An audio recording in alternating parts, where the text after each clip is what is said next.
Hello friends, रुकिए।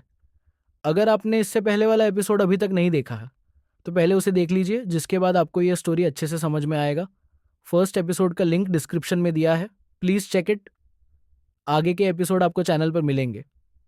चलिए शुरू करते हैं। टीवी साहब में देखते हुए एक्ट्रेस वाइस प्रेसिडेंट से चिपक कर बैठी थी और उनसे पूछ रही थी कि वो क्या देख रहे हैं। लेकिन इससे पहले कि वो जवाब दे पाते, एक्ट्रेस की नज़र पहले ही स्क्रीन पर अयूब पर पड़ गई और हमेशा की तरह उसे एडोरेबल लगा। आदमी शॉक्ड रह गया, ये सोचते हुए कि क्या इस लड़की ने पहले भी इस बच्चे को देखा था। लेकिन एक्ट्रेस को यकीन नहीं हो रहा था कि वाइस चेयरमैन की इतनी शॉर्ट मेमोरी कैसे हो सकती है, क्योंकि उन्होंने वॉशिंग मशीन कमर्शियल शूट के दौरान उससे मुलाकात की थी। आदमी कुछ सोचने लगा और प्रिंसेस भी सोच रही थी कि इस क्रूशियल टाइम पर और क्या सोचा जा सकता है, जब उसे सिर्फ उसी के बारे में सोचना चाहिए। आदमी ने समझाया कि रियो कुछ अजीब तरह से इंट्रीगिंग लग रहा था। इस पर लड़की ने कहा कि शायद इसकी वजह यह है कि वो चाइल्ड एक्टर एक जीनियस है और एक बेहतरीन एक्टर बनने के लिए क्वालिफाई करता है। लड़की ने यह भी जोड़ा कि रयूक ऐसा बच्चा है जो कुछ भी बन सकता है। ये सुनकर आदमी हैरान रह गया, क्योंकि उसके लिए रयूक सिर्फ एक चाइल्ड एक्टर था जो बस अभी थोड़ा अटेंशन पा रहा था। लेकिन ऐसा नहीं था। लड़की ने बताया कि भले ही उसे पॉपुलैरिटी वाइस चेयरमैन की वजह से मिली हो, क्योंकि उन्होंने उसे अलग अलग रोल्स में पुश किया, लेकिन फिर भी उसकी रियल टैलेंट को पहचानने की नज़र बहुत अच्छी थी। इसके अलावा इस बार सिनुंग एंटरटेनमेंट कंपनी ने र्यूक का फ़ायदा उठाने की कोशिश की, लेकिन वे पूरी तरह फेल हो रहे हैं, क्योंकि कंपनी डिक्लाइन में है और उनका सीईओ अब मल्टीपल केसेस और लॉसूट्स में फंसा हुआ है। हमेशा की तरह उन्होंने रूकी चाइल्ड एक्टर को अंडरपे करने की कोशिश की और अब उनके लिए सब कुछ एक मैस बन गया है। वाइस चेयरमैन को पता था कि लड़की भी इस कंपनी से जुड़ी हुई थी, लेकिन अब वो भी अपना कॉन्ट्रैक्ट टर्मिनेट कर रही थी और छोड़ रही थी, क्योंकि टर्म्स बहुत स्टिंगी थे। लेकिन सिचुएशन को देखते हुए ये उसके लिए अच्छा ही हो रहा था। आदमी जानना चाहता था कि लड़की कंपनी छोड़ने के बाद कहाँ जाएगी और क्या उसके पास कोई कंपनी पहले से तय थी। लड़की ने बताया कि उसके पास कुछ नया करने का एक इंटरेस्टिंग आइडिया था, इसलिए वो धीरे धीरे आगे बढ़ेगी और देखेगी कि कैसे जाता है। लेकिन मुद्दा ये नहीं था। लड़की ने कहा कि अगर आदमी इंटरेस्टेड हो तो रयूक में इन्वेस्ट करने के बारे में सोचे, ये कोई बुरा आइडिया नहीं होगा।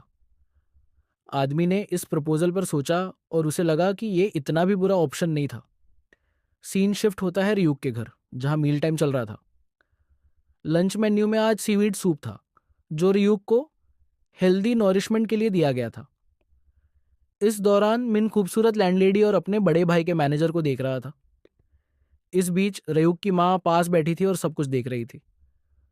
रयूक सूप की खुशबू सूंघ कर खुश हो गया, क्योंकि वो सच में बहुत टेस्टी लग रहा था।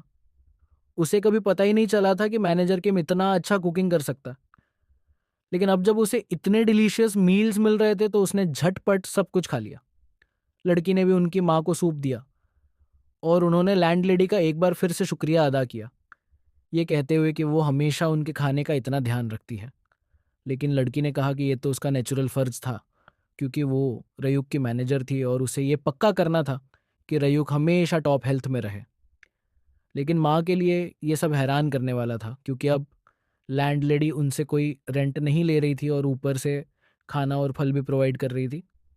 लेकिन किम ने कहा कि उन्हें बस चुपचाप खाना चाहिए और कुछ नहीं कहना चाहिए, और क्योंकि वो अब फैमिली की तरह थे तो इतना तो उनके लिए करना ही चाहिए, बिना किसी चीज़ की उम्मीद किए। माँ इस बात से पूरी तरह भावुक हो गई। लेकिन तभी दोनों भाइयों की नोकझोंक ने उन्हें डिस्टर्ब कर दिया।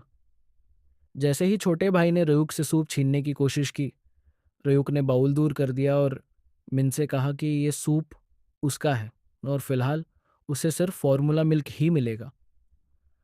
माँ ये देखकर हंस पड़ी, क्योंकि उन्होंने महसूस किया कि छोटा भाई अपने बड़े भाई की हर चीज़ को कॉपी करने की कोशिश कर रहा था। और क्योंकि मिन अपने भाई को इतनी अच्छी तरह फॉलो कर रहा था, तो माँ ने सोचा कि पेरेंटिंग थोड़ी आसान हो सकती है। लेकिन ये शब्द सुनकर रयूक पुरानी यादों में चला गया, क्योंकि उसे पेरेंटिंग को लेकर अच्छी यादें तो नहीं थी। उसने सोचा कि पेरेंटिंग असल में किसी के लिए भी नरक से कम नहीं होती।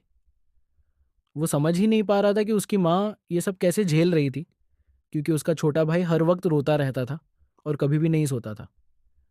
वो हमेशा अपने बड़े भाई से चिपका रहता था और ज़रा सा भी अलग होने के आइडिया से चीखने लगता था। रियुक की पिछली जिंदगी में उसका छोटा भाई एक एरोगेंट ब्रायट था, जब उसने सोचा था कि उसका छोटा भाई उसका डिवोटेड लिटिल सर्वेंट या लॉयल फॉलोअर होगा, तो ये थोड़ा मुश्किल हो गया। लेकिन अब उसने दूसरा भाई पाया जो एकदम वैसा ही करता था, लेकिन ये भी अपने तरीके से मुश्किल था। इससे रयूक का दिल प्यार से भर गया। उसने अपने भाई को गोद में उठा लिया और खुद से खिलाने का फैसला किया। ये देखकर छोटा भाई बहुत खुश हो गया। तभी किम ने माँ से पूछा कि क्या उन्होंने कभी घर बदलने के बारे में सोचा था। भले ही वो इस घर की लैंडलॉर्ड थी, लेकिन उसे ये पता था कि अब ये यंग कपल दो बच्चों के साथ रह रहा था। ये सुनने में थोड़ा फनी लगता था, खासकर जब खुद लैंडलॉर्ड ये कहे। लेकिन ये घर बच्चों को पालने के लिए बहुत छोटा और पुराना था। 4 लोगों के परिवार के लिए ये जगह सही नहीं थी। लेकिन माँ को कुछ चिंता थी, क्योंकि फिलहाल उनके पास इतना पैसा नहीं था। लेकिन तभी किम के दिमाग में एक आइडिया आया। उसने महिला से पूछा कि अगर पैसा उपलब्ध हो जाए तो क्या वो घर बदलेंगे। पहले तो माँ को कुछ समझ में नहीं आया, तो मैनेजर ने उन्हें पास बुलाया और बताया कि इलेक्ट्रॉनिक कंपनी ने मुझसे संपर्क किया है और वे रयूक को अपना एक्सक्लूसिव मॉडल बनाना चाहते हैं। रयूक कुछ भी सुन नहीं पाया, क्योंकि वो अपने छोटे भाई की देखभाल में व्यस्त था। लेकिन माँ पूरी तरह से हैरान थी। उसे यकीन नहीं हो रहा था कि इतनी बड़ी कंपनी उसके बच्चे को एक्सक्लूसिव मॉडल बनाना चाहती थी। किम ने समझाया कि कंपनी पहले ही ऑफर दे चुकी थी और जल्द ही कॉन्ट्रैक्ट डिटेल्स भेजेगी। इसलिए महिला को इस पर अपने पति से अच्छे से चर्चा करनी चाहिए, क्योंकि ये बहुत बड़ा मौका था जिससे काफ़ी पैसा कमाया जा सकता था। माँ ने सिचुएशन की कॉम्प्लेक्सिटी को समझा, लेकिन वो तय नहीं कर पा रही थी कि आगे क्या किया जाए।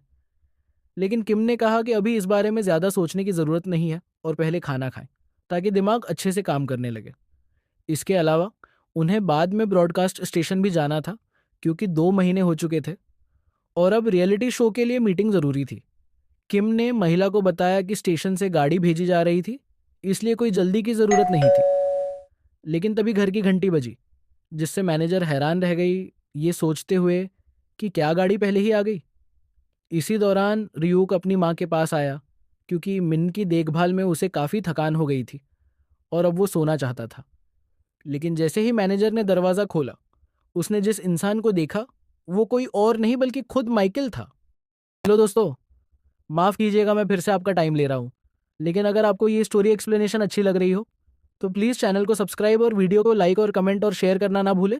धन्यवाद।